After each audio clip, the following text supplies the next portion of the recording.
Marley, what time is we supposed to start? 11. Okay, so we're good to go.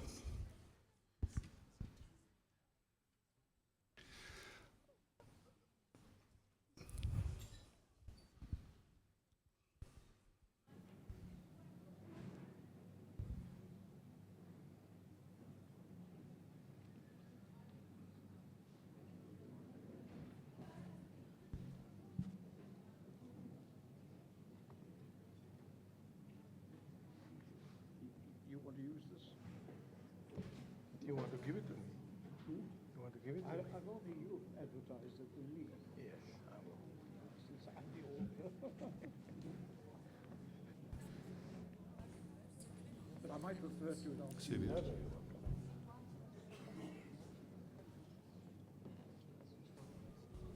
Okay, now that I have your attention, we're only starting at 1:15. That's right. Good. I got you inside. Maybe I should just explain. I have 1 or 2 or 3 students that I will also ask to just share the experience on the industry in which they work, because I think it's fundamentally important that we get the private sector and the industry and the state-owned enterprises, that we involve them in some other way in the explanatory value of all the theories that lecturers may or may not have when it comes to education. It's actually rather meaningless if you shut the shh. It's actually rather meaningless if somebody that may or may not have industry experience explains something without the context within which that particular phenomenon is operative. So I will speak to 1 or 2 students. I have my panel here. We have a live link. There'll be an online audience as well. The discussion, which I will introduce again, is about the government of national unity, but we link it to something very specific, because I remember from the president's speeches, and I remember from conversations that we had with the Minister of Finance, Ino Gonongwana, saying very explicitly that any government, not only the government of national unity, but perhaps even more so the government of national unity, unless it gets the supply and the value chains of the South African economy going, it will be a failure. And it could be that we can describe the previous 6 administrations of South Africa as questionable as far as the capacity to get the economy going. We have 42% people unemployed in South Africa in terms of the extended definition. Our economic growth is less than 1%. Our fixed foreign direct investment in South Africa is negligible, in spite of the president's best efforts to organize the one conference after the other every year almost. There's something wrong. We're doing something not very right. And most of you work in the industry where the value chains and the supply chains of the economy, if we can get that going, we will be politically much better off. And the justifications that we have for our democracy, because more and more people are saying that South Africans are questioning the real value of the contribution that democracy makes to their lives. If we get the economy going, people start thinking of democracy as a worthy project, something that contributes to their existence. If we can get the children proper schools, decent health care, employment, service delivery, those things, it's highly reliant on the efficiency of the economy. And the government of national unity is a deviation from the norm from what we had in the previous 6 administrations, in the sense that we try something else because it is assumed that the people told us they want something different. They didn't vote out the ANC, the governing party. They said we want a greater diversity of views. And by the way, that is also, if I ever start my own business school one day, the philosophy at the bottom, the motto will be diversity and complexity of views. The battle of ideas should prevail in such an institution. In any case, so what we'll be doing is today, we will be looking at the government of national unity. We'll ask ourselves the question, what are the likeliness? Do we have better horses for the courses of the past? What are the chances that this time we can succeed? What are the chances that there will be a different competing ideologies prevailing within this government of national unity? Better ideas, better philosophies, better mottos. What are the likeliness of that actually improving governance and eventually improving the conditions for the economy to prosper in, for value chains and supply chains to operate in? So I'm trying to kill time. I have another 6 minutes to keep you busy with the trivialities of my mind. I can see I got you. I can see I got you. I can see I got you. Any case, so maybe I can start off by getting one or two of the students, and I want to call, no, I'll tell you what. Can somebody take a mic for me to Jan van Romburg there at the back? One of the things that I think that given the circumstances in which we operate, let's accept the authority of the state capture report of Judge Zondo. Let's accept that we have a problem when FATF, the international waghond, like the Suid-Afrikaans, tells us that we have an inability to implement the type of policies which will allow them to remove us from the grey list. And you'll remember one of the things, if you're on the grey list, the assumption is that it's more expensive to do business in those economies. Okay, so I would like to just, if Jan van Romburg, is somebody got a mic for him there? Jan, do you have one? Yes, Good. Pete. I just wanted, just while we kill time, and I know you hate the big stage, just tell me in 2 minutes or so, what is the value of forensics? Do we have enough forensic capacity in South Africa? Because that's one of the things that I think organizations like FATF will make much ado about. Do we have the forensic capacity to understand organized crime, to understand money laundering, to understand the problems of South Africa in terms of the inefficiencies in value chains, supply chains, because of corruption in those systems? Do we have the capacity to really deal with that? Yes, thank you, Pete. I'm playing it off my feet now, and must I stand? So, Pete, I think the answer is very clear that there's enough skill in South Africa. I take the example of a medical doctor friend of mine that said that overseas doctors come to South Africa because they don't get to experience the treatment of tuberculosis and other illnesses that are scarce in other countries. So the analogy I want to draw is that in South Africa, we have a lot of crime, but we have developed a lot of skills to fight it and to combat it. I think the magic answer lies in the fact whether private sector and public sector can take closer hands. In other words, to transfer those skills with the law behind it. And the thing that happened in South Africa, let's say about the late 90s, is that a lot of skills left the government and went into private sector, became consultants, getting money to take cases up to a certain point. But the actual prosecution and investigation still lies within the law, within the government. So if you can't close that gap between private sector and public sector, we're gonna stay where we are. But do we have the skills? Absolutely so. Do we need to work together closely? Absolutely so.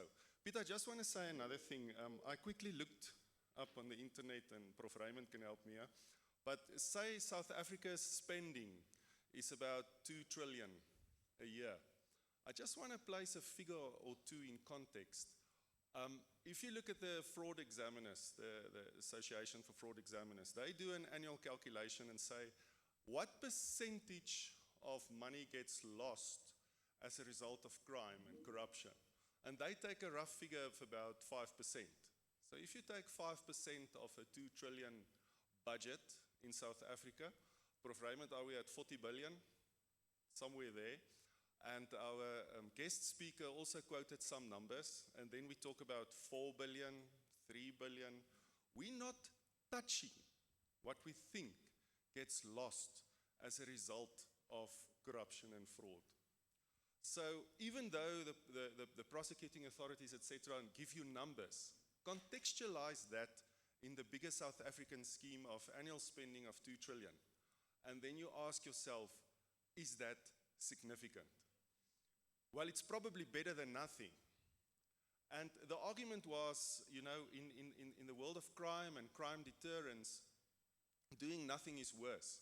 People must have a visibility of that there are consequences. If things goes wrong, there must be action. People want to see prosecution, people want to see it happening. But if you're going too fast and if you're going unprepared in court, because that also happened in the last year or so, it's even worse. So one has a understanding that you need to do a proper investigation to get the required results. Pete, I don't want to bore you. I just want to conclude with the following. To say in the role of forensics and crime fighting and corruption, there's two things I want to leave with the audience. The one is your preventative, and the other one is your reactive position towards it.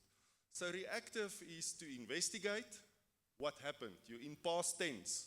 You want to put people, hold them account, etc. From a preventative side, and that's where it gets interesting, especially at MBA and postgraduate level, is what can be done to prevent the occurrence of your commercial crime and your corruption. Let's just step back even a little bit further. Why is it important to prevent it? And that needs to be said. It's about the integrity of the financial system. People want to be comfortable to do business with South Africans, government or private sector. So if you're in the realm of corruption and fraud is part of the game to a massive extent, what does that do for business confidence and investment? So as soon as you have that picture of, listen here, if it happens, we're going to properly detect, prosecute, and punish those responsible for it. But also, in South Africa, we have good prevention strategies. And it all links up to the FATF and the grey listing and all of that. To have your ducks in a row to prevent things like this. And in the world of artificial intelligence, identifying risks, business risks, all the types of risks you get, it's extremely important to build on the integrity of the system. Okay, Pete, that's my story.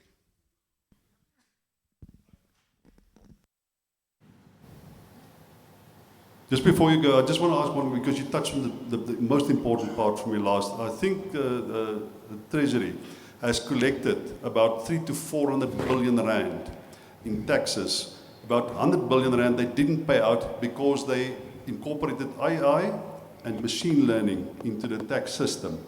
That is preventing you from doing certain things and preventing them from not taxing you properly. So it can be done. So why do you only mention that in the very last sentence as part of this prevention as a form of cure? Is that not of critical importance for the future?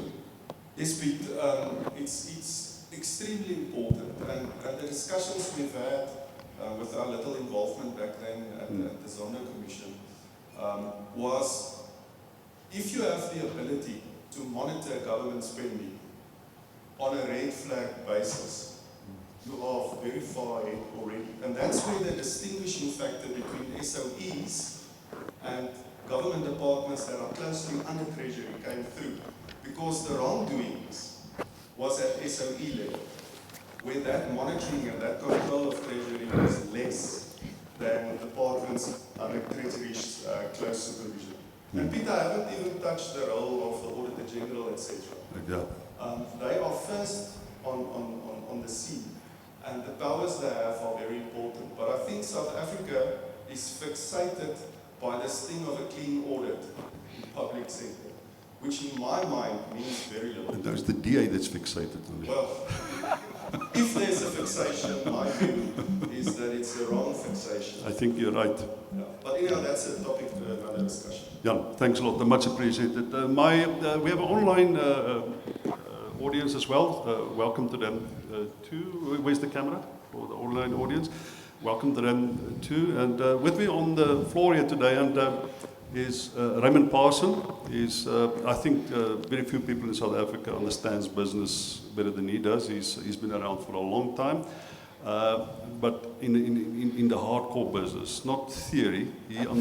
I think if he teaches, I must mention that you are certainly one of those people who walk the talk in the industry as well. So I think that's a good sign.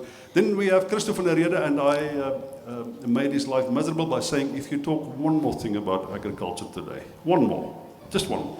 And he said, I won't do it. And then my comrade in arms, almost a year ago, we were together at a speaking engagement, and I said, your boss is going to get fired. And he's in cahoots with the president. And I said, Ramaphosa won't survive it, and you said, I'll be unemployed if you say that, if that comes through. So let me start with the real thing. Raymond, the government of national unity, but as far as I'm concerned, it's all about the economy, or like the American saying is the economy is stupid. It's all about the economy. This government of national unity, like the 6 previous administrations, unless they get the economy growing, unless we do something about 42% unemployment in terms of the extended definition, unless we get people to believe in the political system because the economy is actually producing the goods, we're in real trouble. Or do I misunderstand this thing? Well, no, Peter, I think the way I would put it is to say that my point of departure about the economy and our economic performance and where it's let people down would be to say that, thank you, shall I start again? That my point of departure about the economy and its importance is really to build on the message, the overall message, leaving ideologies apart, of this election was an instruction to deliver at different levels, and to address the gaps that in fact caused this particular political configuration that we now have to deal with. And I also want to make the point that what's important here is for South Africa, as you have put it, that good economics needs to be underpinned by good politics. That is the global experience. So if you're wanting to strengthen our economic performance, you're going to have a government of national unity that delivers hope and outcomes that will strengthen the economy, and in that way also produce some of the political deliverables that you may want. So if I had to bring it to a sharp point now, yes, we've had a watershed election. We've got a GNU, which is a place where really we haven't in this format ever been before, since 1994.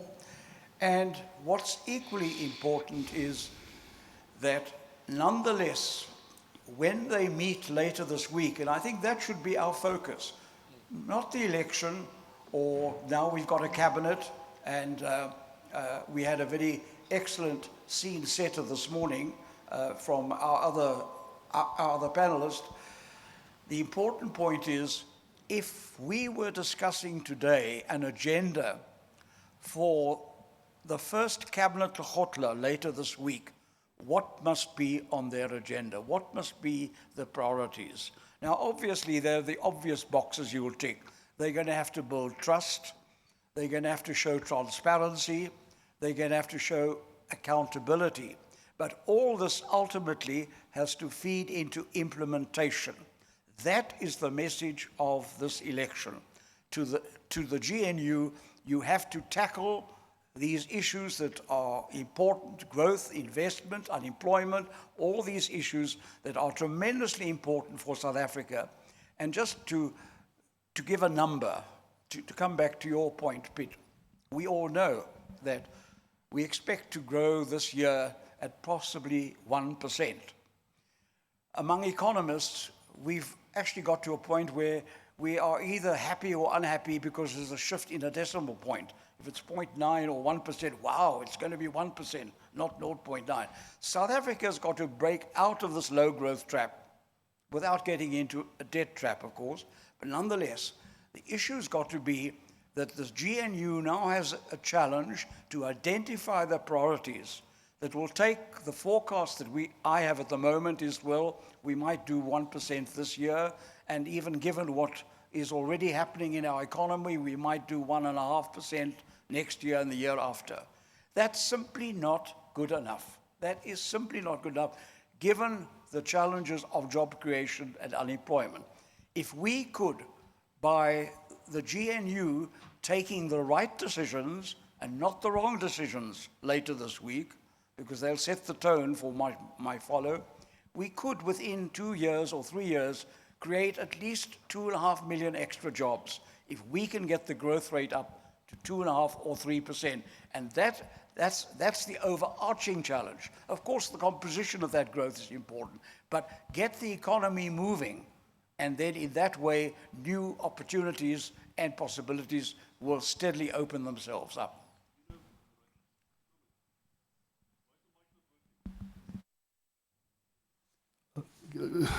Wake up.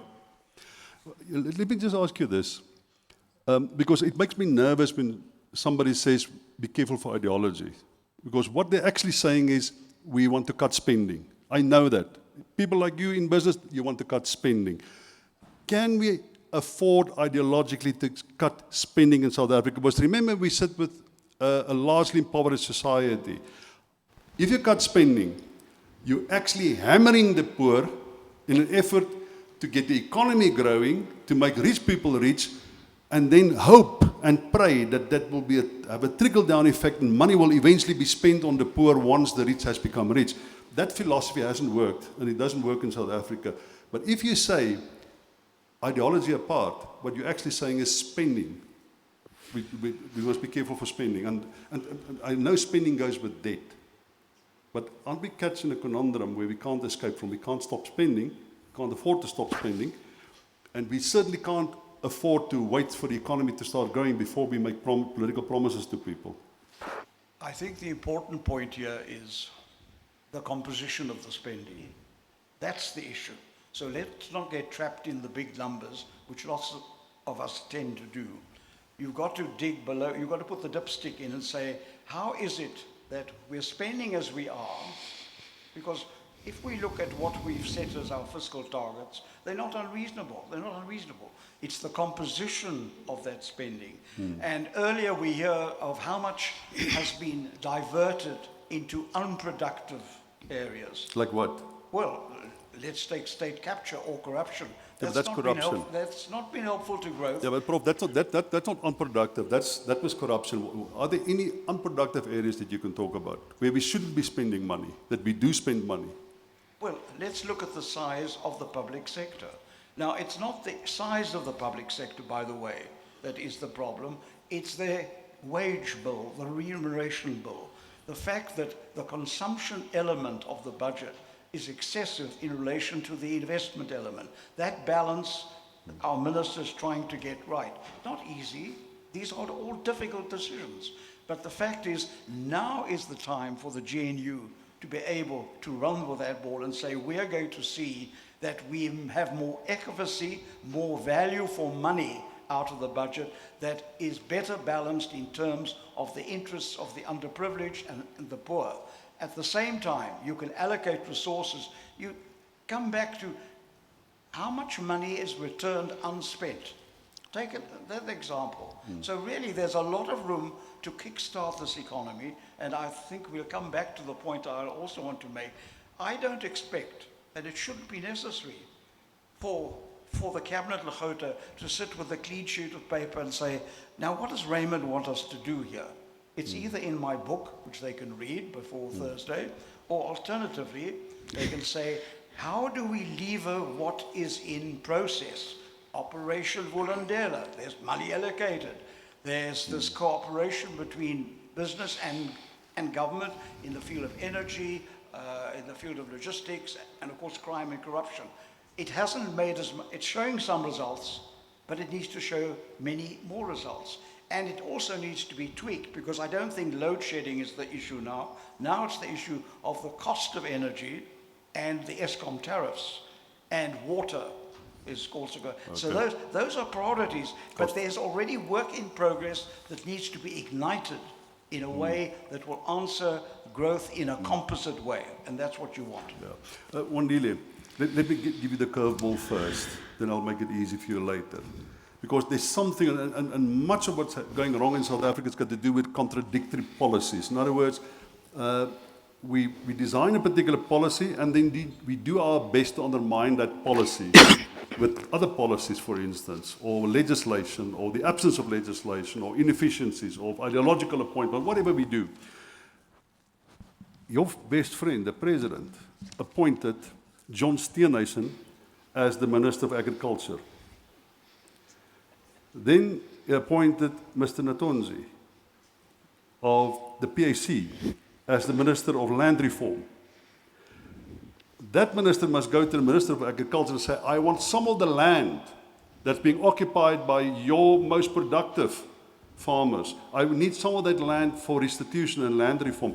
In fact, ZZ2 tells me that around 90% of the land that they farm on are on the land claim. What exactly did the president think when he appointed a PAC member as the Minister of Land Reform and a DA minister as the Minister of Agriculture? And is it a problem or not? I'm just one of the workers of the president. You know, but I want to go earlier a bit before you to this point to some of the things you said in your opening remarks. Don't escape. And Pete made a point that the last 6 administration, we haven't seen much of a progress, that there's been problems and all of that. But I think that is not a fair characterization. Because if you look at South Africa, 30 years in democracy, and Raymond, you will agree with this, you have the first 15 years where you are growing at, on average, 3.5%.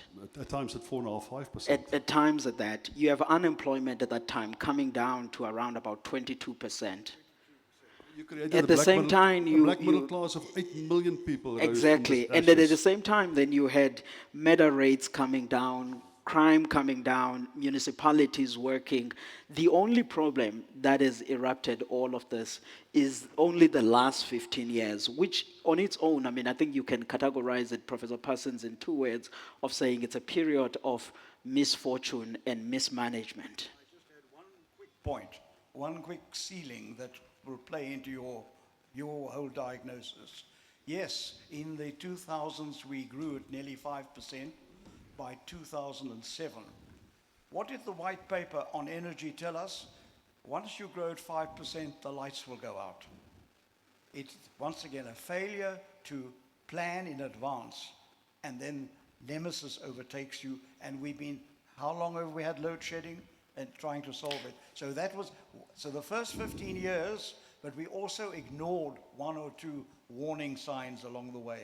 I think the point of where we ignore some of the things, Prof. To your point, you are right, but that is also within this period of mismanagement and misfortune, because all of the infrastructure related to energy, although not optimal, it begins sometime and then it gets to be swallowed out by this corruption and all of the bad things that happened in the last 15 years. And I think this is what then has led us to the crisis that we are sitting with today. Good point. Then the question is to say, how do we then sit within the GNU and say, how do we begin to restart and go back to that time where there was a sense of hopefulness in South Africa, economy growing, job growing. And I think Prof's point about growth getting at 3% or above is very important, colleagues, because I think we all have to appreciate that much of the literature does show that for every 1% growth in the South African economy, you tend to see about 0.5% improvement in the labor absorption. So that is a good thing. We do need to get that growth going.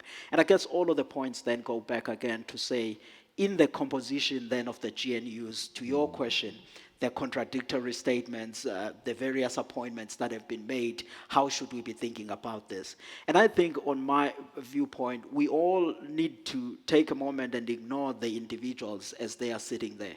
Because no one person goes out and say, I'm a minister, this is what I want to do. Everything else has to go through cabinet and be approved and come up on a cabinet memo, and then you begin to be able to implement your stuff.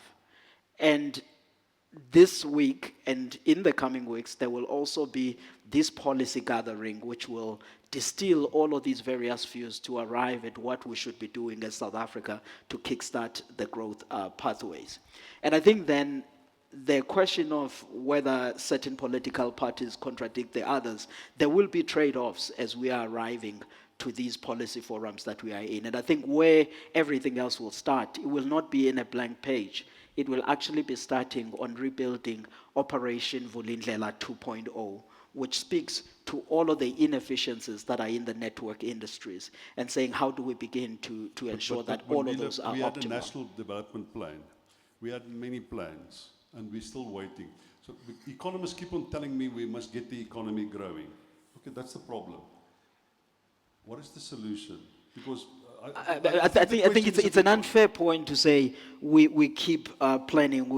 You're right to saying we have many plans, but you cannot categorize the Operation Vulindlela as one of those plans, because what you have here is almost what you have with the agriculture, agro-processing master plans and all kinds of things, whereby it's created not by the government imposing it on people, but rather you have labor, you have business, and you have the government and community sitting down. How far are we with this plan? The Operation Vulindlela has already delivered results. Like?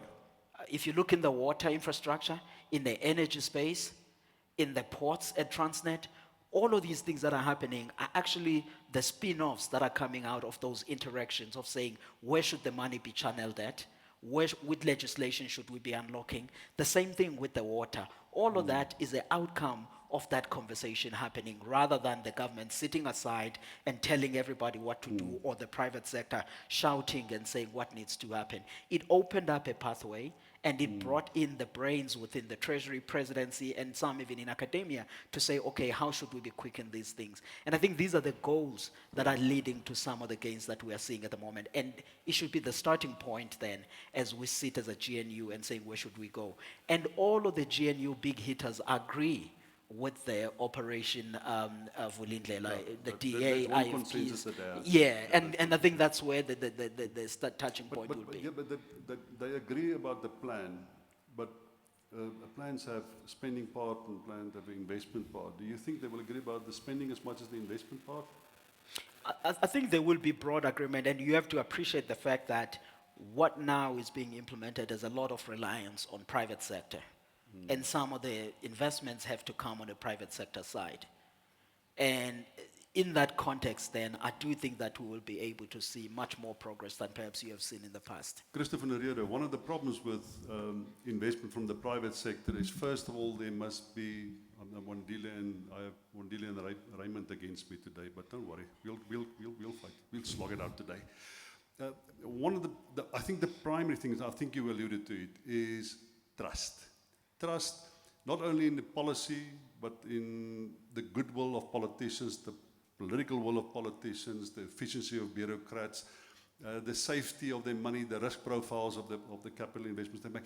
Do you think there is the possibility or the likeliness of trust? Because we don't have it now. Don't tell me we have it. We don't have it. It's nonsense. We don't trust.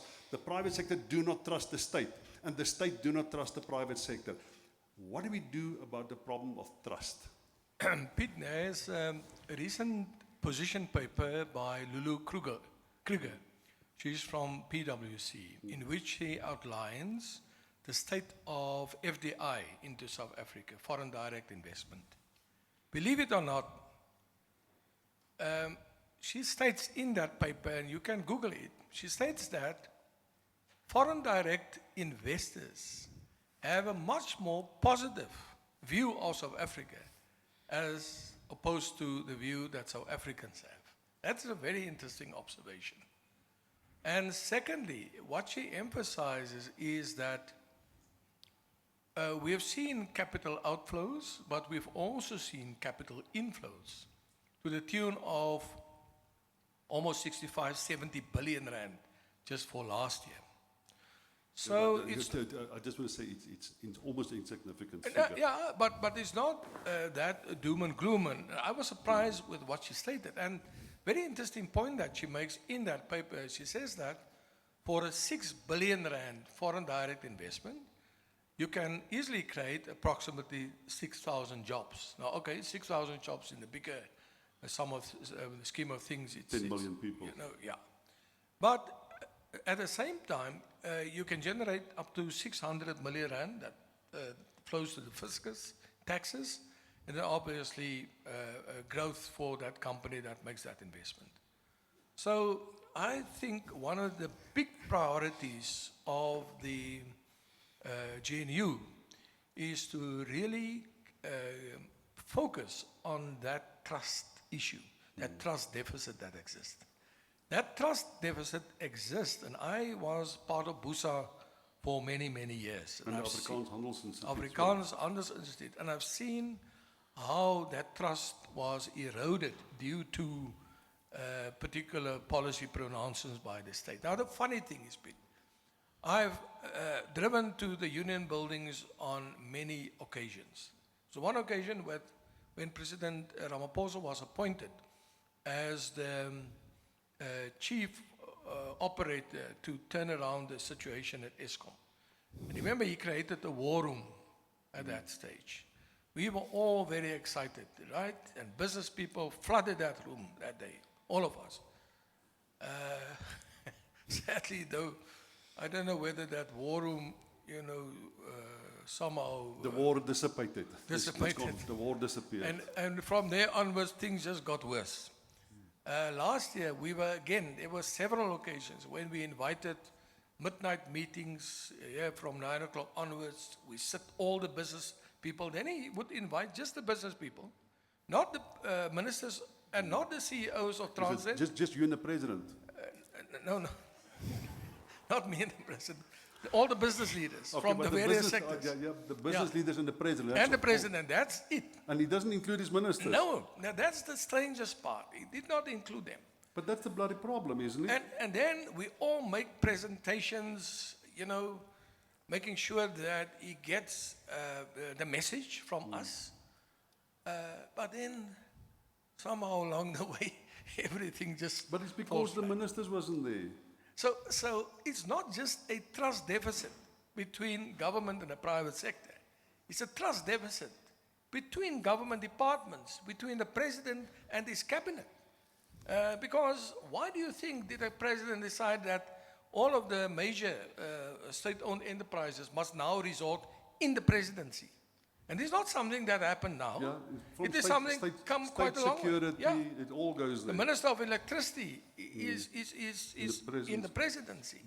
So the president perhaps is the solution, but also the problem.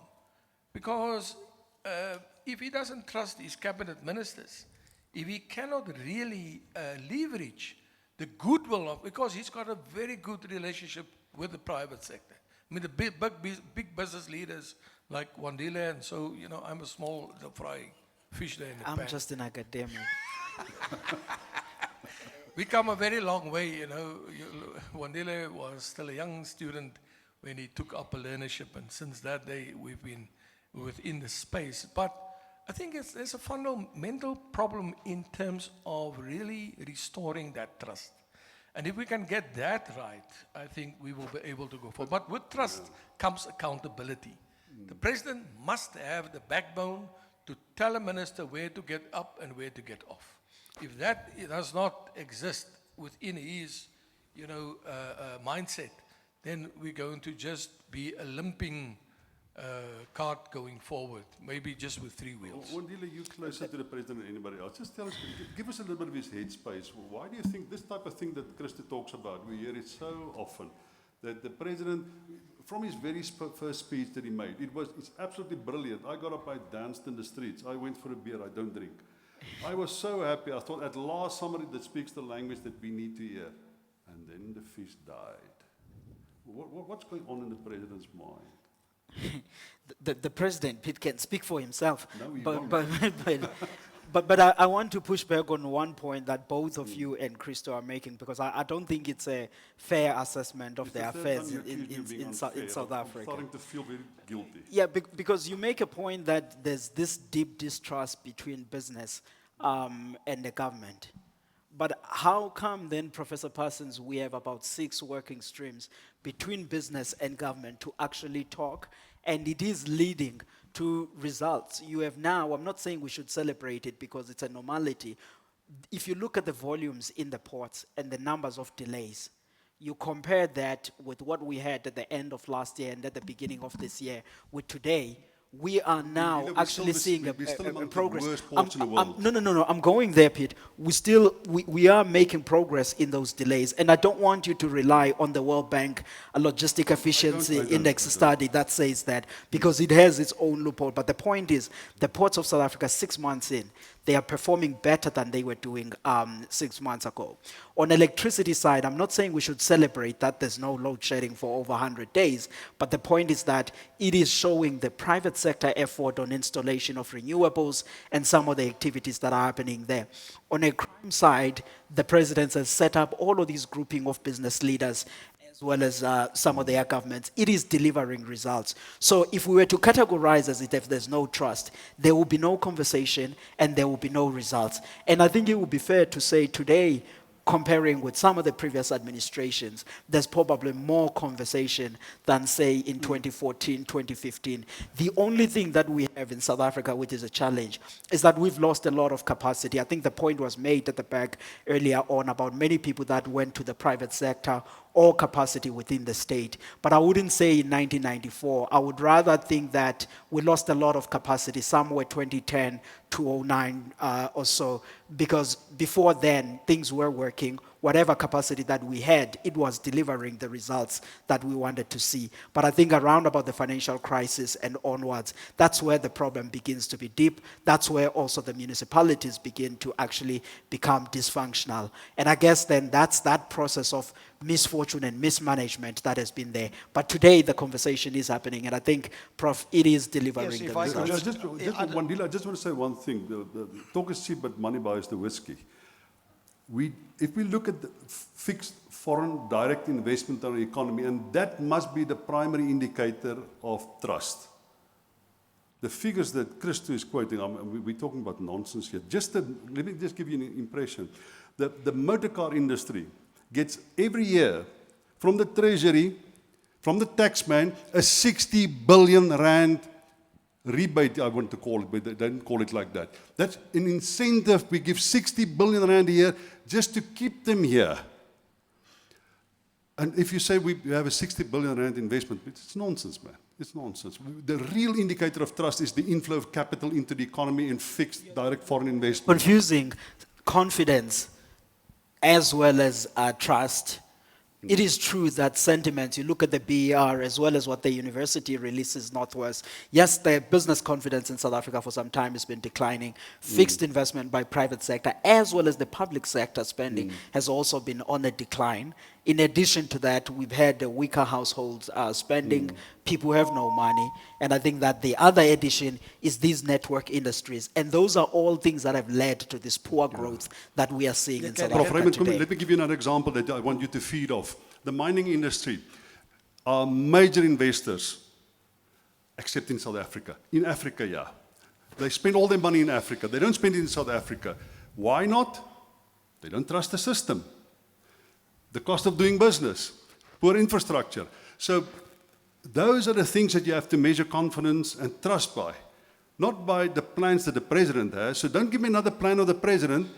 What can we do to instill economic growth in an economy where there's the absence of trust? Because I can tell you now, people don't invest in South Africa, and that is the primary sign of trust.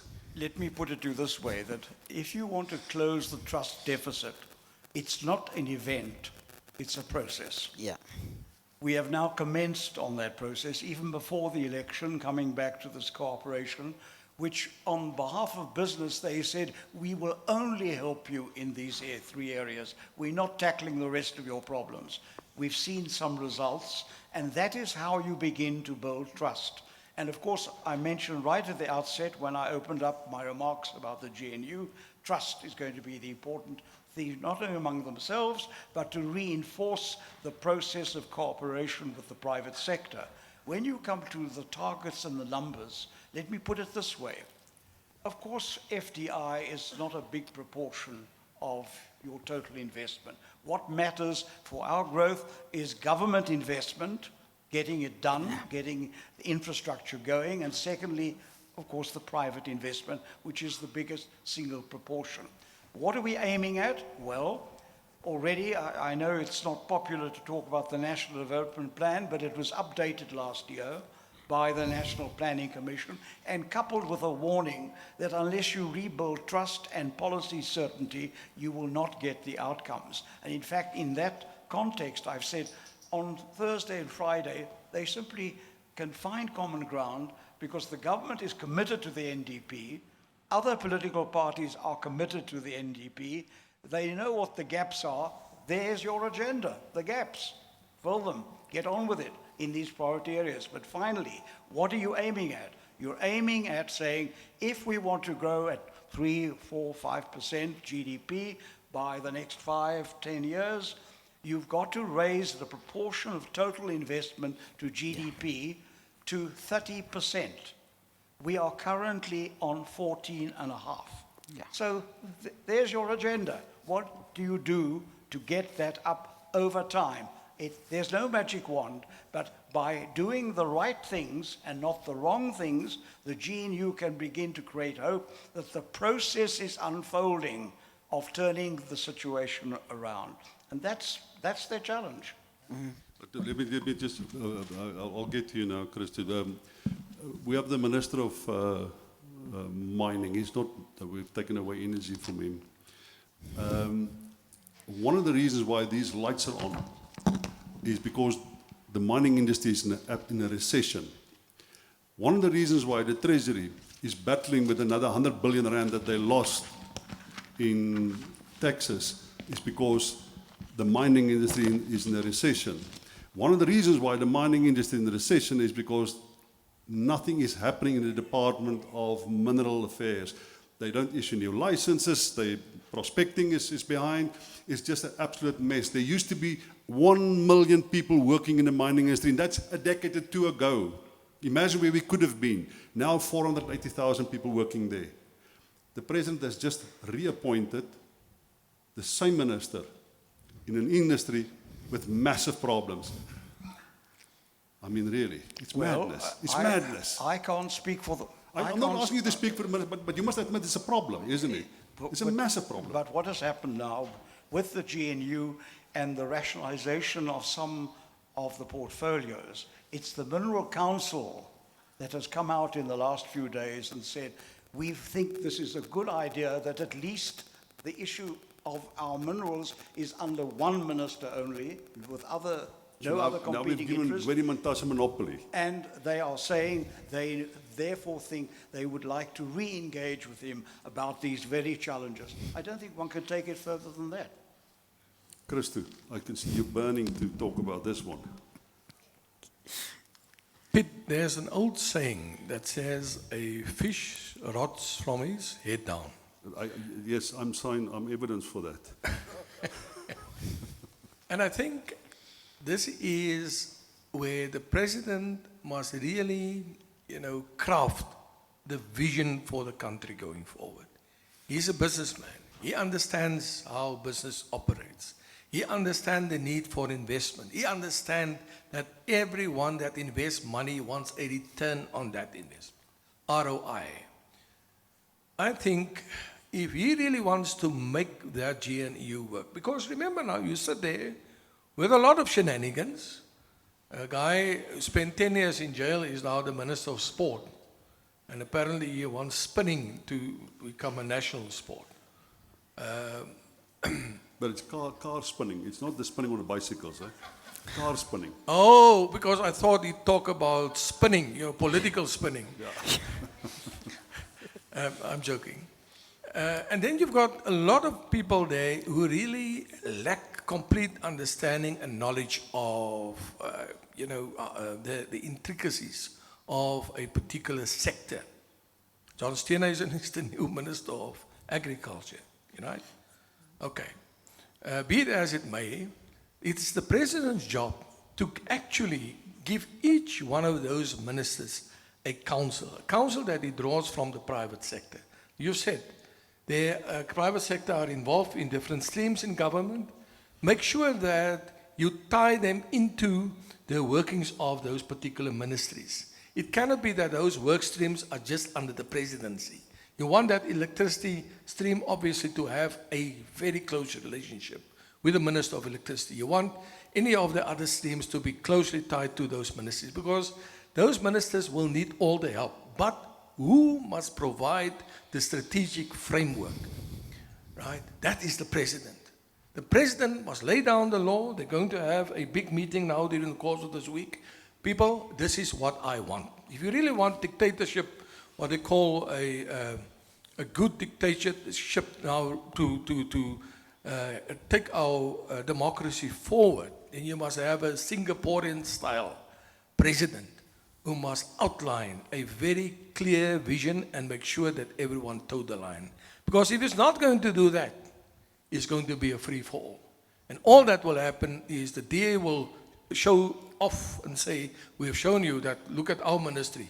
This ministry is top. Look at that ministry that's under the DA or under the ANC or under the PA or whoever. Look how they flop. And that is not what you want. You talk about the government of national unity. And the emphasis should be on the last part. Unity in terms of vision, unity in terms of outcomes, unity in terms of what is in the best interest of the nation. Wandile, I want to ask you a question where you will not be right when you criticize me. I want my question to be right. Tell me, in agriculture, in the value chains and supply lines of agriculture, it seems to, over the last few years, there's some good progress. We are really big exporters. I think agriculture is completely different from 30 years ago. It's a very, very different industry, very export-reliant industry, and they're doing well. They have good markets and they're growing and everything. Is there something there that you can think that we can take as a lesson in terms of value chains and supply chains somewhere else in other industries? Yeah, Pete, let me make 2 or 3 quick points for colleagues to appreciate what we are doing in agriculture. I mean, I made the point about how South Africa's economy has been, but the South African agricultural sector has not had that 2 branches of good 15 years and a bad 15 years. We've actually been on a steady, solid growth over time, to an extent that now the sector has more than doubled in value and in volume terms from where we were in 1994. There are probably about 3 major things that have been behind that growth. One is the improvement in genetics, as well as the seed varieties, those that are in crop and in plant side. But all of that has come because of the private sector spending onto that. You talk to any commodities, from wool farmers in the Middelburg, in the Karoo, in the Eastern Cape, to folks that are sitting in Natal in the sugar side, and even up here in the northern regions, you Grain SA and the others and the beef masters, they're putting a lot of money on that aspect. But the government does deserve there also a bit of credit, because you cannot introduce any new genetics without the state actually allowing you to be able to do that. So there was that cooperation between the technology developers as well as the regulators. And that has continued all the way up until the 2015s. It is only now where the regulators in South Africa are starting to be somewhat difficult on accepting technology. The second aspect of that is actually this issue of opening up export markets, which has opened up this demand pool for South African farming to an extent that today we are exporting just over half of what we produce in value terms. Last year, record $13.2 billion. Even there, it's the private sector producing, having a good quality stuff, but also those that are sitting in government opening up the export markets, because again, no one can sit here as a private citizen and jump into another country and say, I have a product to export without the trade agreement being in place, without the regulatory side on a phytosanitary standard, all of that being in place. So it's an interplay of both the regulators, but the money coming a lot from the private sector. As well. Talk with these are just an enormous Good work. ministers, as well as the trade colleagues, to an extent, are being helpful on that. So that's the journey that you have seen in agriculture, and to an extent that even in jobs. I mean, Pitt made point about the decline in employment in mining. If you look at agriculture's jobs in 1994, you had about 940,000 people or so that were in primary farming. Today, we're just a few notches above that, even with technology adoption that has come in, having taken jobs from their field crops and moved those jobs onto that, and the minimum wage coming in place, where many people had said that with minimum wage there will be a decline in jobs, but things have actually been steady. What has happened was a shift from one subsector to another. And in agro-processing, there's just over 450,000 South Africans that are there. To an extent that farming and its value chain, you have roughly just above 1.3 million South Africans that are there. So this has been a successful story. And I do think that, I poked Pitt in earlier on when he made a point, but he raised an important point. Because the question then that we are in is that, can this farming sector still do anything useful to help us grow with South Africa? And our sense is that the gross value added of agriculture could still expand by roughly 30%. But there's an important prerequisite to that. And Pete alluded to this earlier, which is the point that we have underutilized land of just over 2.5 million hectares. To give you an appreciation of how big 2.5 million hectares, South Africa, in what we are farming with all of our grains and oilseeds today, we are farming it in a total of about 4.5 million hectares. So you can get a sense of how big 2.5 million hectares that is underutilized and how much impact it would have in a value as well as employment of the sector. But then that will need that realignment, to Pete's point about the ideology of those that are sitting in land affairs and ideology of those that are sitting in South Africa's Department of Agriculture. And I think that the president, in the GNU and the policy, there need to be a strong point about what to do with that land, transferring it to farmers with title deeds, and then getting those that are in private sector, helping to bring about the skills as well as the technology know-how to get that farming sector to go. And I think technical innovation and growth will only come out of that. So those political ideologies, they will need to be realigned if we are really serious about growing the rural economies and learning what agriculture has done. So in one sentence, what has worked in agriculture? What has worked in agriculture is heavy private sector investments, regulators that were more open, perhaps opposite of what you see in the mining sector, as well as that interplay between the Department of Agriculture and the private sector. That has helped, and organized agriculture structures that assist in that. Raymond, we often hear, and you can make your point, I just want to add a question for you. You often hear that wages is the reason why the economy is battling along. But in the agriculture sector, there's minimum wages there. It's being paid. Many farmers that I know pay way above the minimum wage, and it's still growing. The mining sector, wages are high because of the presence of unions there. It's in a steep decline. Is minimum wages, does it have to be a problem for a growing economy such as ours? No, it's not a problem in principle. I think if you look at the global experience, what they've said, if you look at nationally, there are good minimum wages and there are bad minimum wages, depending on the sector. Productivity is the universal element that enables you to absorb what you need to do on the minimum wage front. So I don't think there should be any problem in principle.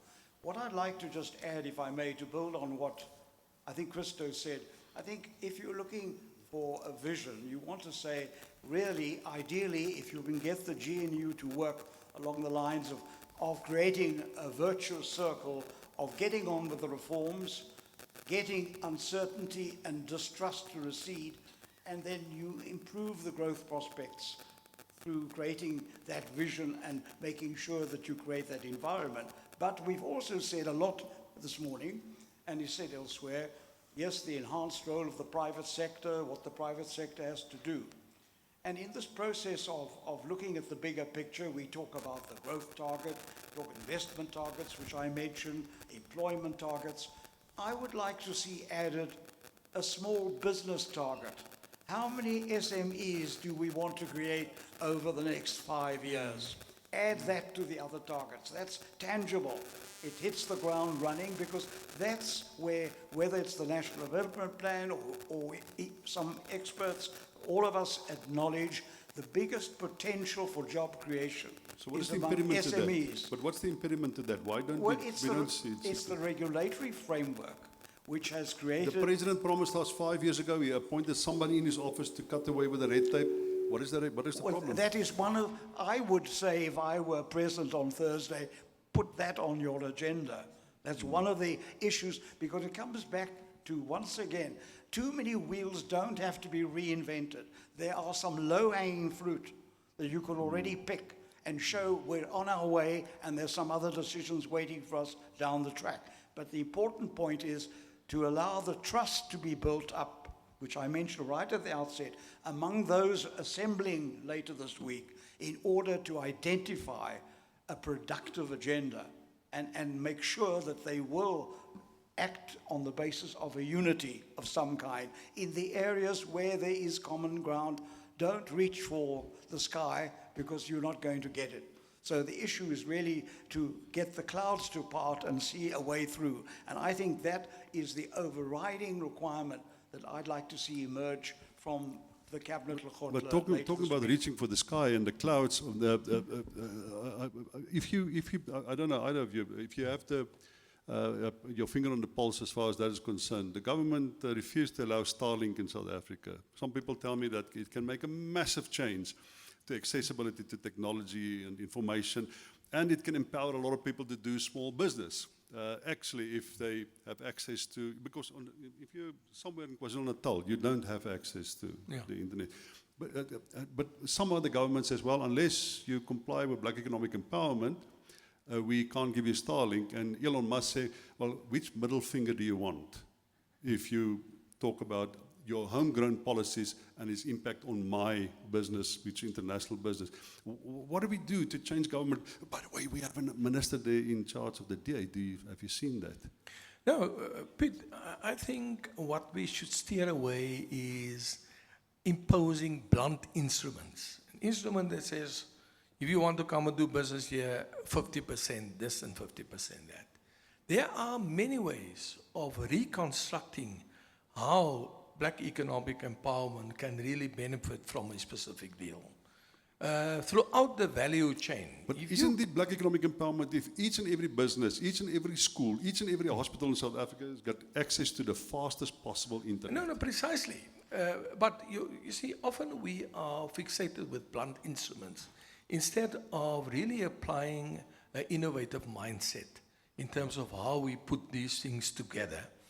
A simple example, when PepsiCo took over Pioneer, government says, okay, if you want to take over Pioneer, you have to put down a 600 million rand investment for the development of black farmers. Right. Now, who must now roll out that project? You appoint a staff, board of directors to oversee that happening. And obviously, you run into trouble if you have the wrong people appointed to oversee the implementation. And that's always the downfall of all of these projects. Because I think people with the right mindset, with the necessary skills, and with a background in that space can make a massive difference. What I want to emphasize, Pete, is one thing for the government of national unity to take matters into their own hands and run with it. But it's the president's job to impose discipline. Remember, he appoints those ministers. He's got a right to fire them. And I think if you've got the number of the president, give it to me. I have it for you. Okay. I'll phone him and I'll tell him, listen, now you have to impose discipline. It starts there. And secondly, with that shared vision that we spoke about earlier. But something that I want to emphasize, what Raymond is saying in terms of small business development. And now I'm talking as a black person, right? We have been very good at political mobilization, when we fought the apartheid system. But we've really failed in terms of economic mobilization. And I think business people, black business people, have to ask themselves, to what extent did we plow back our talents into our communities to bring about greater economic mobilization? If you look at the AHI where I was, when I got there, obviously it was past its heyday, the Afrikaans Handels Institute. But it was a formidable organization that mobilized Afrikaner business people to establish what they call business chambers in every town. Those business chambers played an instrumental role in terms of advancing the business people that are members of those, their interests, and they made their voices heard. You show me to what extent, especially business people in towns have made and have leveraged that capacity to come together. Today we still remain racially fragmented, and it's a sad state of affairs. You've got the small business chamber, you've got the black business chamber, all of these chambers. Meanwhile, the Somalians and the Pakistanis, they've created their own structures. Those structures run amok in the townships. So much so that they've taken over virtually the spaza shops, etc. Now, you cannot now say about we hate them, we want them out of the country. I mean, you have really failed as a business community to mobilize yourselves and come together. Wandile sits at Agbus. I was at Agri SA. To what extent do we really overcome those racial boundaries and build a united agricultural union, a united small business union, so that we have a real, or that we have the local power to bring about real change to the benefit of local businesses. And that, I think, is one of our biggest weaknesses. Yes, we can blame government like we want to, but to a very large extent, we must also take the blame for lacking that capacity. And today we have hundreds of MBA students here. And I want to pass that back to the young students that sit here as MBA students. Go and fulfill that economic mobilization role, especially in the areas where you are situated. So, Wandile, just help me with this one. We have the theory, right? Christo argues that the president will have to somehow set the tone now. From your experience, we will have this policy lekgotla in the days to come.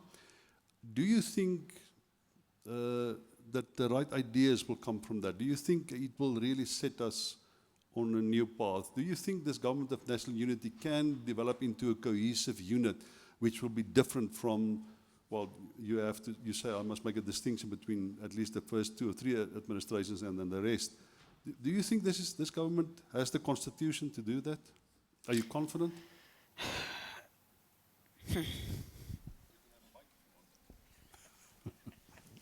No. I'm sorry I asked you that question. Look, I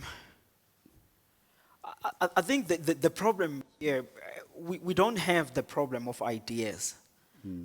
I know I pushed back when you said this thing.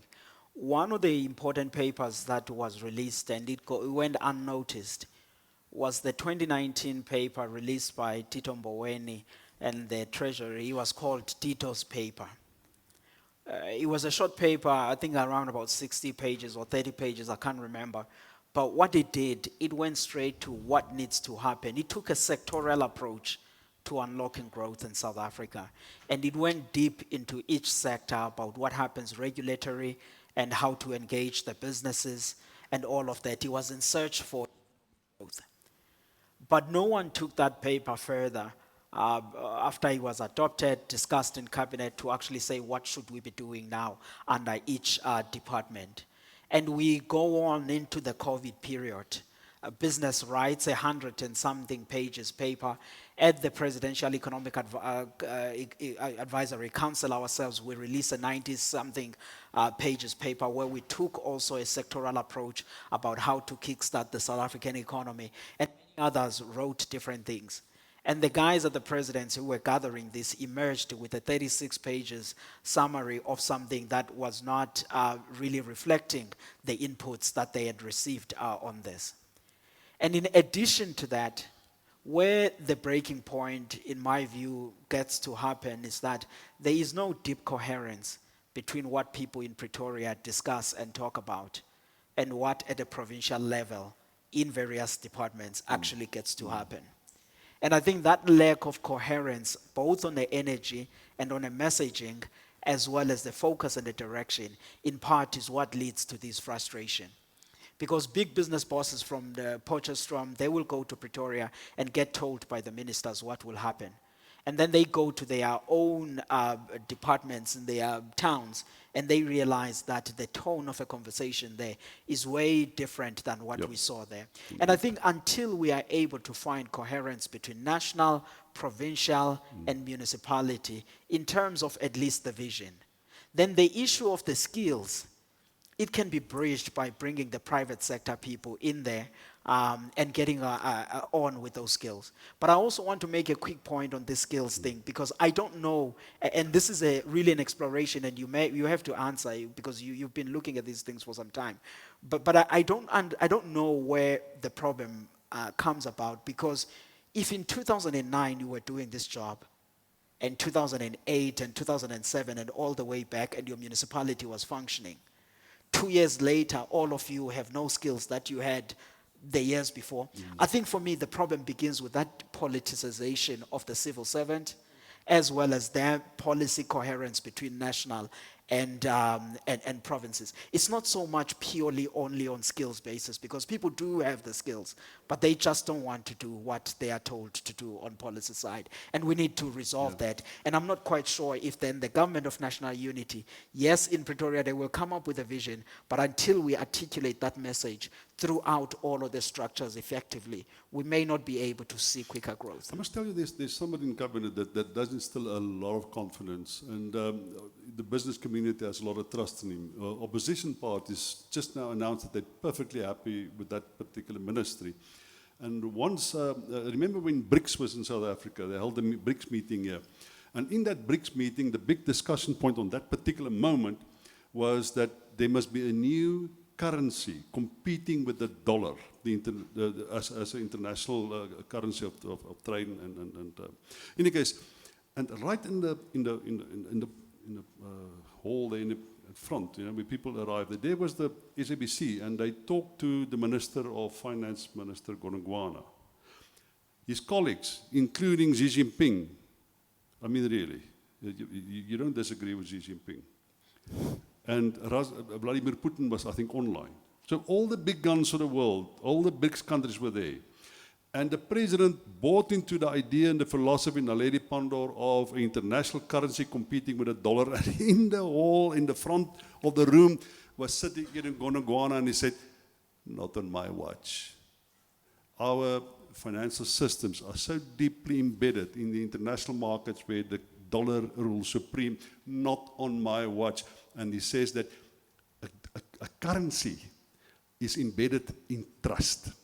And we don't have a currency that can compete with the dollar as far as trust is concerned.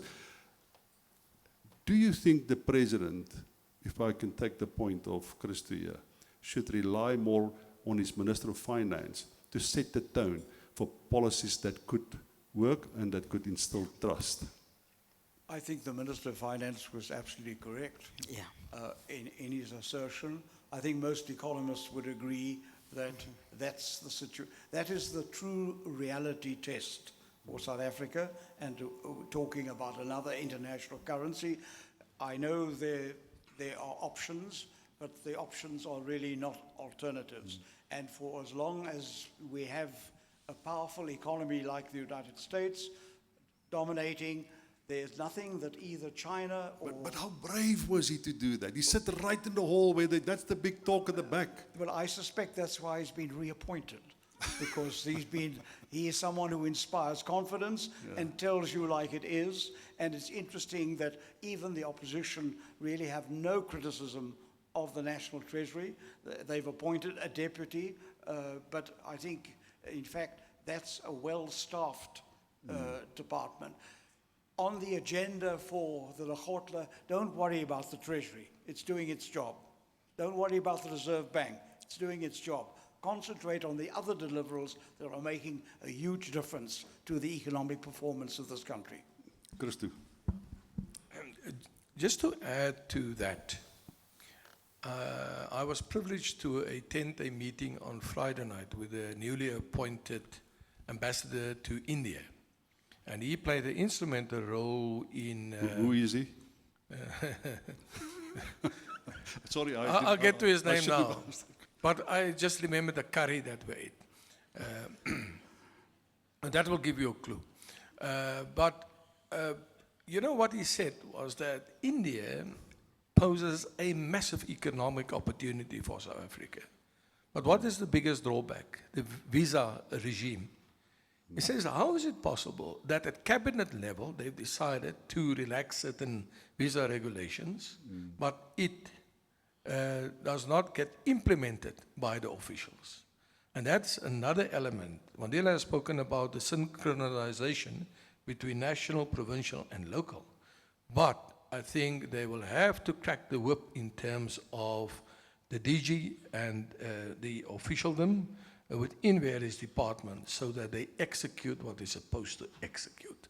Because if that's not going to happen, the GNU is doomed. Look, I'm not a big fan of Leon Schreiber. We had too many personal battles, but that's one of the first things that he said the other day. I think quite out of line because the Lekgotla will determine policy, but he said that's the first thing that he will address, the issue of visas. Yeah. No, indeed. Oh, yes, the ambassador is Ambassador Suklal. That is his name. Yeah, I'm not that old, so I've remembered it. Yeah, I think Leon Schreiber has his work cut out for him, but now you've again seen a minister in the presidency said, whoa, let us first align ourselves before everyone goes into their own direction. And I think that's where the discipline comes in, and where people have to engage. You've talked about the contestation of ideas, put it on the table.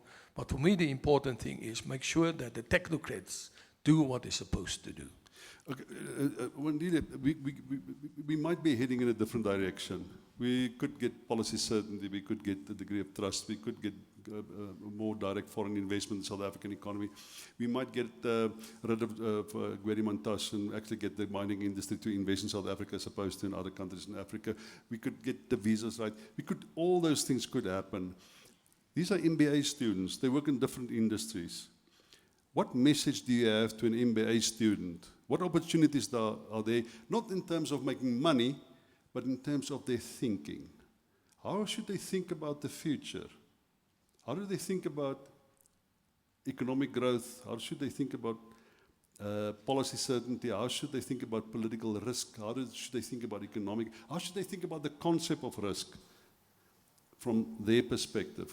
What advice do you have to an MBA student? Because remember, risk and competitiveness, competition, are the two key words. If you have a message for an MBA student, how should you rephrase and reframe your mind for the future to really make an innovative contribution to understanding of what is needed in South Africa? Yeah, perhaps maybe 2 points. One on what must happen. I think Professor Raymond Parsons' book, Tipping Point, all of you, if you haven't bought it, you should. It does touch on a number of sectors about what's necessary there. But let me come to the second point, which then is on a sector. Colleagues, I work in the agricultural sector. And if there's anything that I could say here is that the sector that we, as South Africa, we're facing about 3 problems. We've been talking about growth here, economy, unemployment, and all of these things. But South Africa has 3 main problems that I think all of us agree on. It's the issue of low growth, it's inequality, and it's poverty and unemployment. Then the question then we should all ask ourselves in all of the areas that we are in, how are we working to ensure that, yes, we earn a living for ourselves, but we are dealing with the issue of low growth, we are dealing with the issue of unemployment and poverty in these various businesses that we are in. In the agricultural sector, we still have a lot of capacity to come closer to what the late great Professor Mohammed Karan said. It's 1 million jobs in farming, but we do think that in farming and agro-processing in South Africa, there lies a capacity to come closer to that figure. There are business opportunities in the value chain, a number of commodities, a number of machinery and the tech and the financing space that can be explored there, that I think many of the big brains like yourselves who are sitting here can look into that. Within the farming side, there's a land stock that is underutilized in this country. The 12.5 million, the 2.5 million hectares that I was talking about is worth at about 12.8 billion rands of that land stock. It's all sitting on what we call the land holding account in the Department of Agriculture, now Department of Land Reform, Land Affairs. That transferred to individuals with title deeds, paired with the skills and the financing that is needed and any solutions that could come up in absorbing that into the market, can deliver a bit of growth in the rural side of South Africa, and it can deal with the unemployment. The point I'm trying to make is that we need to zone in into each of the sectors and leave the bigger story, but rather say where are the sources of growth and which sectors of our economy, and then be direct in intervening But you on alluded that. to technology earlier, and technology doesn't have a blueprint. It's a way of thinking. Yeah. Do you think technology, and it stood agriculture in good stead. Do you think that requires a different way of thinking from MBA students in the future, be ideology and blueprints and historical patterns? Because things have changed rather quickly, and it will change massively over the next 10 to 15 years. It'll be a completely different world. Do you think AI, machine learning, technology, technological improvements, genetics, do you think those things, those realities require of these people sitting here to think differently from what they've thought in the past, and perhaps the way they're educated now?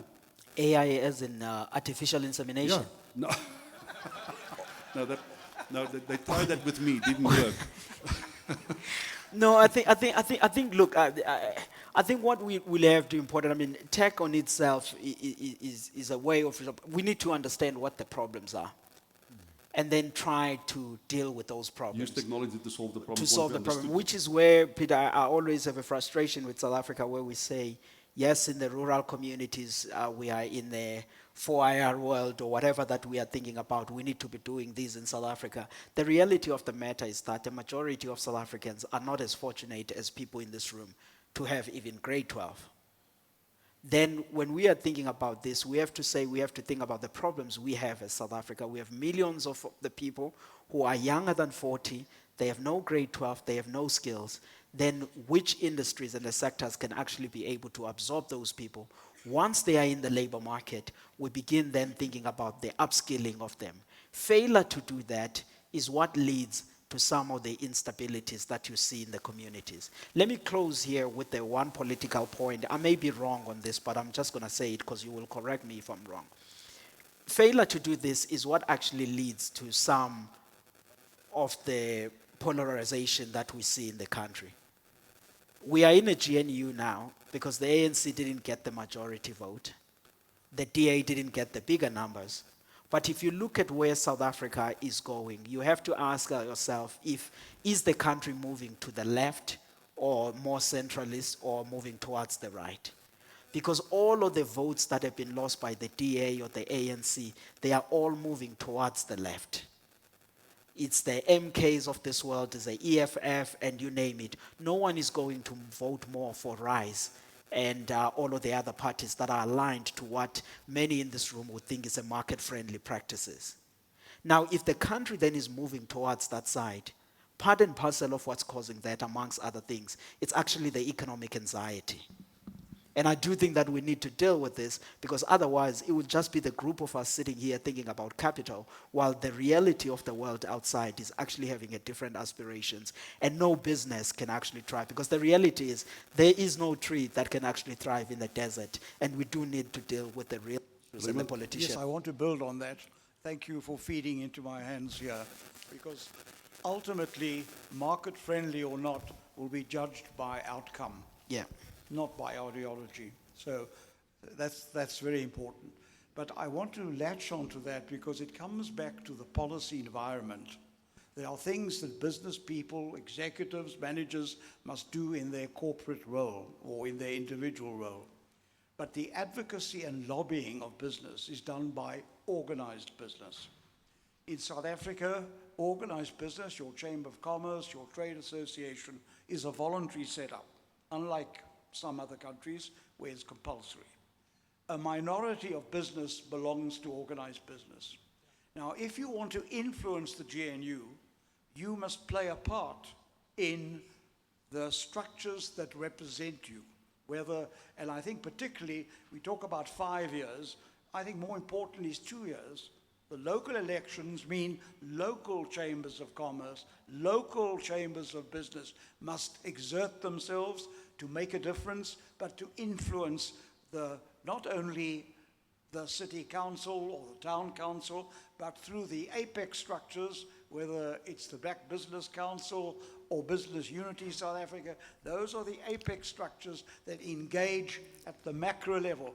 That all needs to be strengthened so that businesses' influence, advocacy, and lobbying on the broad policy environment to nudge the GNU to take the right decisions rather than the wrong ones. You must make sure that your constituency is well organized and effective and be able to lever the points of access that are open to you at either the local level, the provincial level, or at the national level.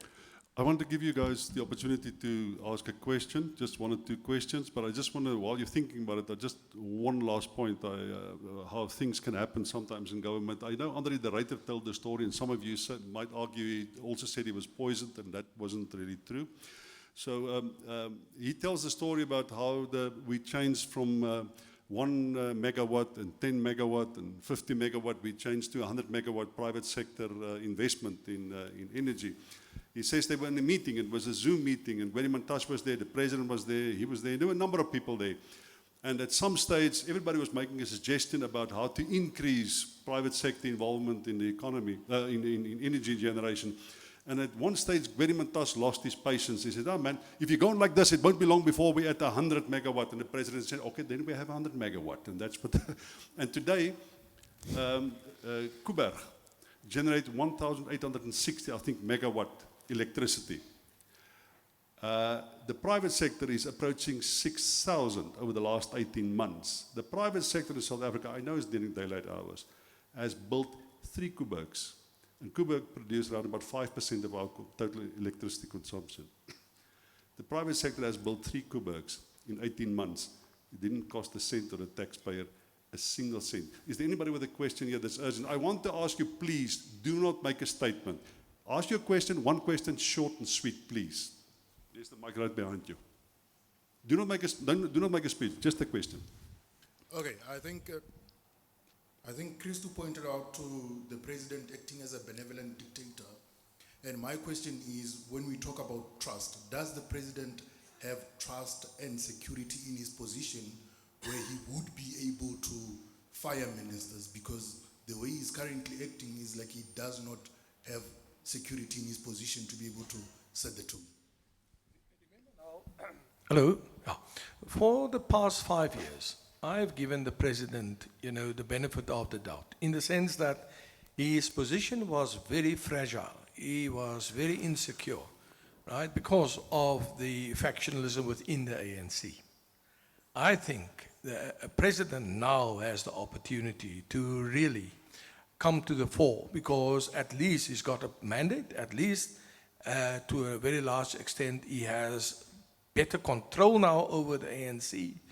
The mere fact that Zuma has taken a lot of people away from the ANC and actually, split the ANC in 2, he has a very clear pathway to exert his authority. And this is his window of opportunity. Very interesting. I've got my own mind about this. I've said the president has actually played a very, very long game. He was deputy president under Zuma. He stayed there. He entertained everything that went wrong there. He came into power. Obviously, we all expected him to assert his authority, but he was too scared that he would be blamed for splitting the ANC. He then had the opportunity now to establish a government of national unity, and he invited people to come and join it. And to a very large extent, all of these things have played in his favor. For him now to not leverage that opportunity, I think is going to be a big mistake. And at the end of the day, it will destroy his legacy. Commander Masimole, if you could just, good. If you could just come here, and then we have one more question, then I would like you just to, okay, is there one more question there at the back there?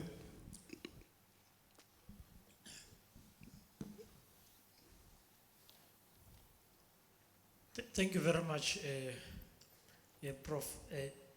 Just 2 quick points. One, there is a view that markets are undermining and manipulating the democratic project in South Africa. And that has been said, as you know, analysts like yourselves would say, if the ANC goes into government of national unity with MK and EFF, the rand will be above 21 rand against the dollar. If it's ANC and DA, it will go as low as 17 rand and so forth. What is your view about that alleged manipulation and undermining of the democratic project? And lastly, policy uncertainty. Prof. Raymond, you have previously explained this to us, but it was in the context of the ruling alliance, the ANC, the SACP, COSATU, and within government. Do you think that the risk of policy uncertainty has now grown, looking at the differing manifestos of parties in the government of national unity, as well as the challenge of political leaders who seems to be very much in love with the mic and TV cameras? They are even pronouncing policy positions just keep before. it short. Just keep it short. Yeah, they are pronouncing policy positions even thank you. before they go to Lekgotla, Okay. as you said. Thanks. All right, I'll try and keep my answers short as well. To say, firstly, no, there's no evidence of any manipulation of markets. The market responds to political events as they see it. And quite clearly, from the point of view of the uncertainty that preceded the election, you noticed there was a strong precautionary stance taken up by both business and the markets prior to the election and immediately afterwards. And then when it became apparent that a government of national unity would be formed along the present lines, leaving personalities on one side, the concept as a whole was positively received by the markets and by business. And we must also, might I say, technically, in parenthesis, we're so desperate for good news that every time the rand goes down, we think we are to blame. There is something called the strong dollar, and that also, it's like the two blades of a scissors. You're not always sure which one is doing the cutting.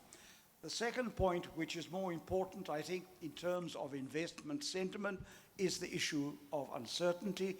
I think the impression that the markets and business have in their response is that if the GNU takes the right decisions, and we see success beginning to emerge after the end of this week, after the Cabinet Lekgotla, it makes for actually reducing uncertainty among policy. The point I made is, first prize would be that virtuous circle that the GNU shows and demonstrably shows it is processing and speeding up economic reforms that do or begin to do all the good things that we want. Secondly, in that context, you will find, and we have a policy uncertainty index at the business school, it went up in the second quarter for the reasons I've outlined. I'm hoping it will stabilize and come down in the third and fourth quarters, depending on the performance of the GNU. But the worm in the center of the apple of investment is policy uncertainty. And the important point is that the more the GNU can show a vision and a directive path, whatever the wobbles, there will be wobbles, but they mustn't threaten the process. And as long as the process is seen to be unfolding, that will be good for policy certainty. Wandile, let me just, the point that is made, I think, is valid in many respects for millions of people in South Africa. It could even be the majority. A lot of South Africans don't trust the market economy. They don't trust the markets to determine their welfare. do we need to change that? And can it be changed? And should it be changed? Is there an impediment if so many people simply don't trust the one, call it, institutional machinery that we seem to assume will resolve most of South Africa's problems? Yeah. The point. At the I mean, Prophet sufficiently answered the point, but at the core of it, it goes back to the point I made earlier of the economic anxiety amongst people. Folks don't really. I don't believe that normal South Africans are so clung up on ideologies.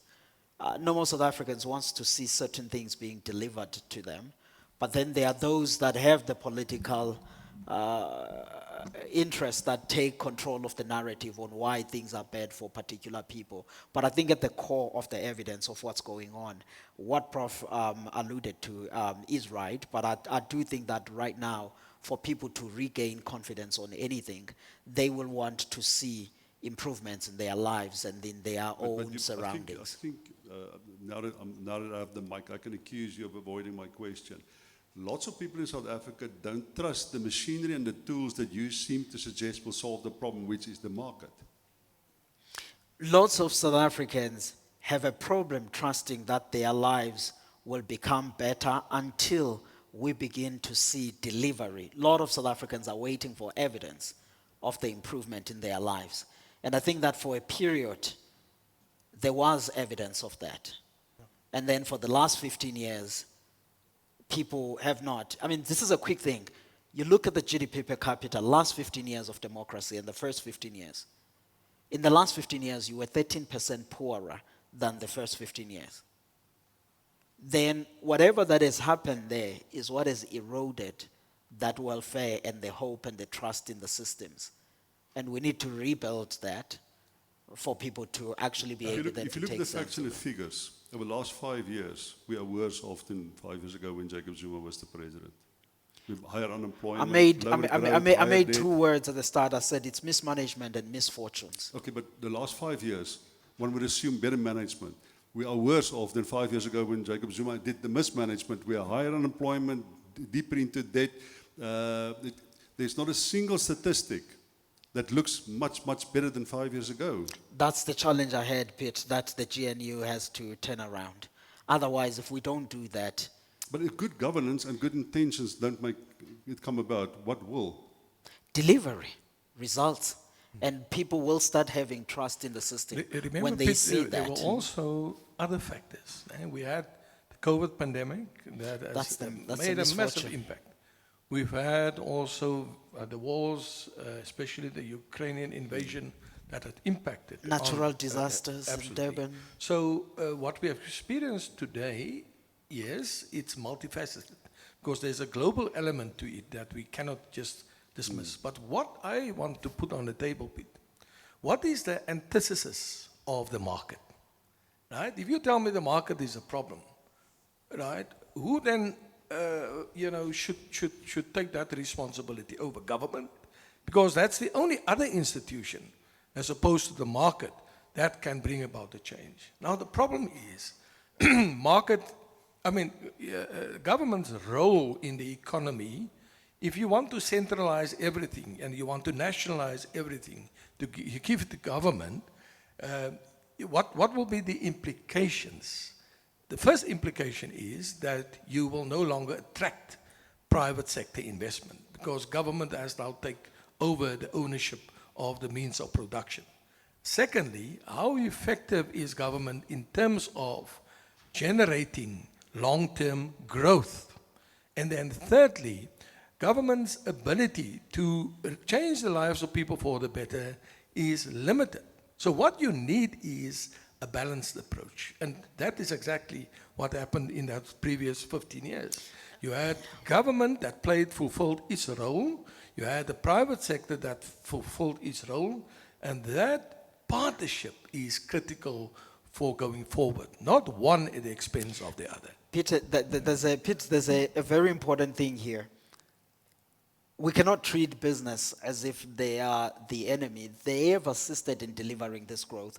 We all are talking about the weaknesses in the governments, the incoherence that needs to be fixed on a policy. But are there no Then, weaknesses in the markets, the way the markets then operate? if we now suddenly saying everything else should be centralized, we are assuming a perfect state which doesn't.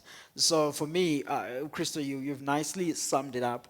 But I think we should appreciate those other effects that have affected the fortunes of the last 5 years. I just want to apologize to all the socialists here Could for I my just add- capitalist panel. Pete, can I just add, can I add to this a general point? Yes. That we have a mixed economy. But as rightly pointed out, in the earlier years, there was a different mix between the private sector and government, and we had quite a good economic performance. The last 15 years, government has played a bigger role, and we know what the outcome has been. So quite clearly, we need to get the mix back to where it was. Better balance. But you answered your own question. You said just now the lights are on thanks to the private sector. Yeah, but So- I'm double speaking. Well, I know, but I'm just pointing that out. So my issue here is simply you've got to show results. It's not enough to say, oh, markets are best. Markets must demonstrate they can deliver. And I come back to this terminology which we often hear, oh, we want a developmental state. I think the verdict of this election was people want a delivery state. That's what they want. And you must use the private sector to help you get there. I have one of our students here, Kamano Masimola. You're an engineer, is that right? That's correct. Okay, just give me a bit of a reality check. What do we misunderstand here from your experience? And you're in the mining industry. Fantastic. Good afternoon, everyone. So there's a lot that's happening in the mining industry, and I think we've touched on a little bit of that throughout the conversation today. But one of the things, or one of the many things that have been affecting us, just from the supply chain and the value chain perspective, is sourcing. Sourcing of materials, sourcing of your manufacturing assistance, like your electricity, sourcing of various other things, that also transportation. Those are the elements that actually affect our industry so much to the point that it's not only resource depletion, but it's the unavailability of getting access to other materials from different countries because of either trade restrictions, because our infrastructure is not in the condition that it needs to be in. I mean, we know what's happening with Transnet. We know what's happening with our fuel levies. It's all just going haywire, basically, not putting it light. But that's also leading to the loss of our economy. I heard in the conversation earlier on today, we're talking about how the mining industry is going through a recession, sorry. But that's part of the reasons that we are dealing with what we are seeing right now. And our other counterparts in different countries like China, they're actually winning in this aspect. They're taking our resources, producing producing products at a cheaper and faster and much better way that we are doing, but we're still stuck with so many other problems that we're not solving the actual basic things, which is part of service delivery, part of things that our government needs to be sorting out for us. And private sector, to a large extent, has taken over some of those roles. Like, for instance, with the energy crisis that we're currently seeing, a lot of the mining houses are actually trying to produce their own renewable energy right now. And they're actually making deals with Eskom to bring in more electricity, more lights for not only them, but the country that we're working within right now. Well, there you have it. More private sector support, I'm sorry to say. I'm going to give each of you one last opportunity. I've had one or two more students, but some of them said they'd rather not speak, so I can't remember anymore who said who will and who will not. But just one last word. But I want you to say something that, don't tell me what the problem is, we know what the problem is. Something that we know we know what the solution is politically. But what is, from your understanding, what can we do as people that will be entering the market economy? What can the students sitting here, the MBA students, what can they do to make a difference, apart from joining business chambers, etc.? Is it about the way that they think? Is it possible for them to think differently from their predecessors? What can they do? I'm going to give each of you one opportunity to speak directly to them. And when they get up here, they think, geez, I never heard that before. You can start, Raymond. It's hard to think of something over and above the wise words that my colleagues and yourself have uttered. But, sorry? Dig deep. Yes, I'll put the dipstick in as far as I can. I think the important point that emerges, not only globally, and we haven't said too much about the global changes that are impacting on business, but certainly will impact on the business agenda, whether you're a large, medium, or small business. But in particular, that the challenges we've outlined in the course of our macro discussion, mainly macro, to some extent micro, has been that on each and every executive manager's agenda has got to be the wider picture of the society in which we live. We've pointed fingers at government because government plays a very important role, of course, obviously, and we've touched on that. But I think one of the points that struck me recently, and because we're also obsessed with the big picture, we forget what can happen at the nuts and bolts. The IMF, that is the International Monetary Fund, comes to South Africa once a year to evaluate, as it goes to each country who is a member, to evaluate the state of the economy, state of their policies, and so forth. And recently, I'm told, I wasn't there, but someone who was there very reliably informed me, because they were as impressed by the reaction as I was. They said, well, in the course, they ticked all the boxes, inflation, growth, and the fiscal deficit, and all the things we've touched upon here. And then they got onto the issue of the delivery problems, ranging from the potholes to the lights not being on. And the IMF said, well, these are massive problems. How do you think the government is going to solve them? And the business spokespeople and the government spokespeople said, no, but the private sector has been stepping in. Business people, not just collectively at the big picture, but individually, have been helping to solve these problems. And they've made a difference to at least the turnaround of our economy. And the IMF, the IMF said, we have never heard this before. Every other country, they wring in their hands about the government, and then that's where it stops. That there's no complementary assertion from the private sector. And I think that gospel, if I can call it that, or that value, needs to be carried by each and every one of you into your own businesses. That you can make a difference, not only in terms of your bottom line, but in terms of what the environment can do, in terms of the value you stand for, and in the process perhaps also for your own bottom line. So the important point is that you're not only a shareholder or a business person, you're also a citizen. And with that comes wider responsibilities as an executive, as a manager, and as a business person. Yep, that's how a good dipstick speaks. Fantastic. I think it's a new something. Yes, Christo. I stay in a little seaside village. When you go to the little town mall, who's operating the technology shop there? Pakistanis. They can fix your phone in no time. Who's running the barber shop? People from Algeria. And so I can go on. And then I asked myself, because it's mostly populated by colored people, the West Coast village, none of them have little businesses there. And then I asked them, but why don't you have businesses? No, they are renting out their places to the Somalis and the Pakis and so forth. Now, how is it possible that people that are from other parts of the world, that they see the opportunities and we don't? So my appeal to MBA students is, the only ideology you should keep yourself busy with is how to start a business. More black South Africans need to take up that responsibility. I've seen how Afrikaners, after 1994, after they've lost their political power, they lost their jobs in government, how they were actually forced to start their own businesses.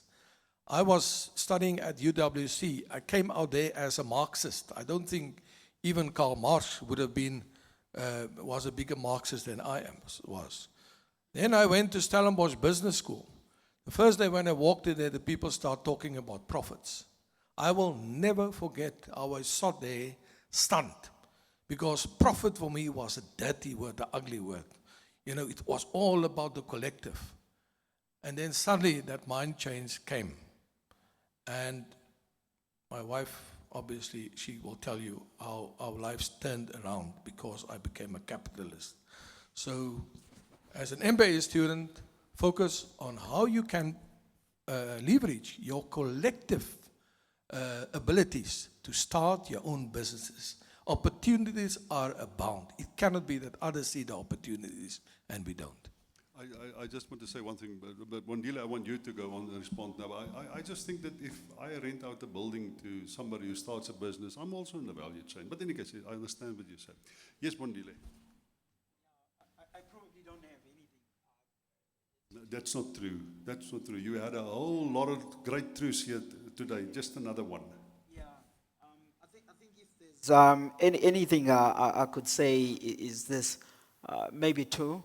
One, at the moment with the political appointments and everything that is happening in the country, I think we tend to be too fixated on personalities, and we should pay attention more on the policies, programs that are implemented, national, provincial, as well as a local level, and not only just be paying attention as to whether we like who's a minister or deputies and all of that, but let's pay attention.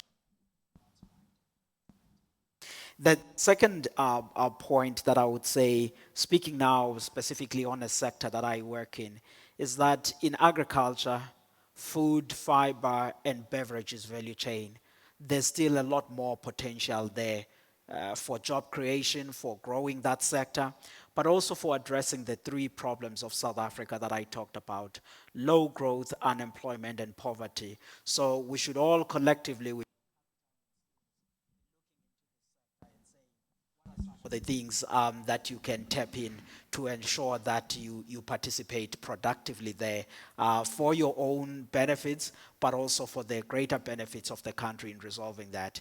That's all I could say. The document that would give you a view of the thinking of this, and I know all South Africans in the room are tired of reading about master plans, but the agriculture and the agro-processing master plan, it carries out a better vision, commodity-wise and a deep dive value chain, but also corridors of all of the regions in the country to say what can happen in Bizana, what can happen in Xopo, what can happen in Modimoli, what can happen in Swaziland, in all of the regions of South Africa. We've down deeper on that, and I think if you read it, it begins to illuminate the areas of investments and collaboration, and it is through practicalities like that where I think we can be able to see some results. And it is only results that will earn credibility in the system.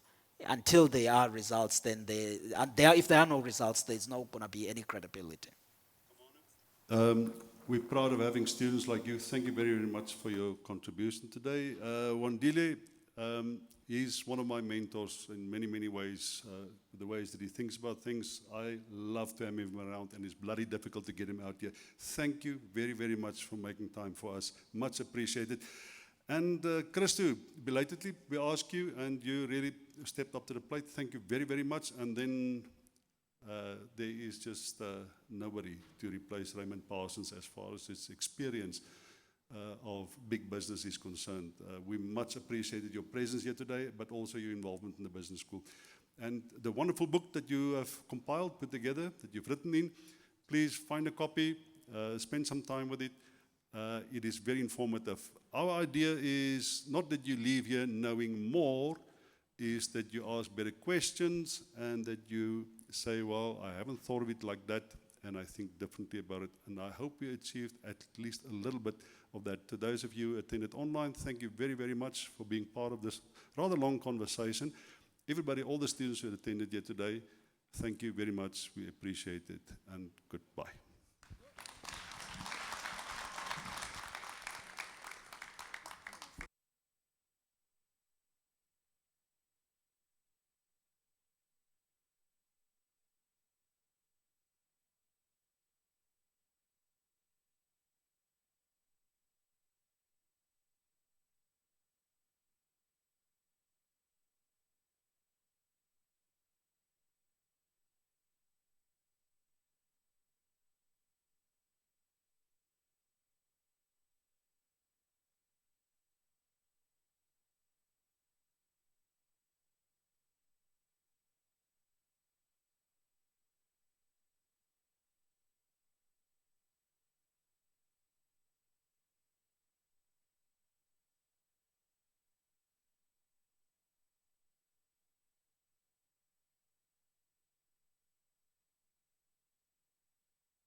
Can you hear me? Okay. Ladies and gentlemen, your attention, please. I promise you, you and I are almost done. It's almost done. Eh? Thank you so much for the rather insightful session to our panelists. I think the think tank went great. I can tell you all enjoyed it and you're ready for lunch now. Just a few things. If you still can't access the Wi-Fi, just follow the prompts. Just be patient. It takes a bit of a while. I had a bit of a glitch as well. Just go log in. It'll give you a pop-up to enter the password that I gave you, Kaya443, capital K, and then you'll be able to make use of the Wi-Fi. Just a reminder, lunch will be served now at 1 in the Roots deck. And then I've been asked to remind you to please take your goodies on your tables. That's now your water, your writing pads, and the candle. The candle is yours. Just a disclaimer. We are not promoting candlelit lunches and dinners. We're just saying, in case there's load shedding when you get back home and you want to burn the midnight oil, then you have a lovely scented candle. So you can save your candle for this week. We have generators and, you can see we have electricity, no man. We good. I'm joking. Ladies and gentlemen, thank you so much for having me. My name is Umpimetsi Mekwa and I was your host for this morning. Thank you.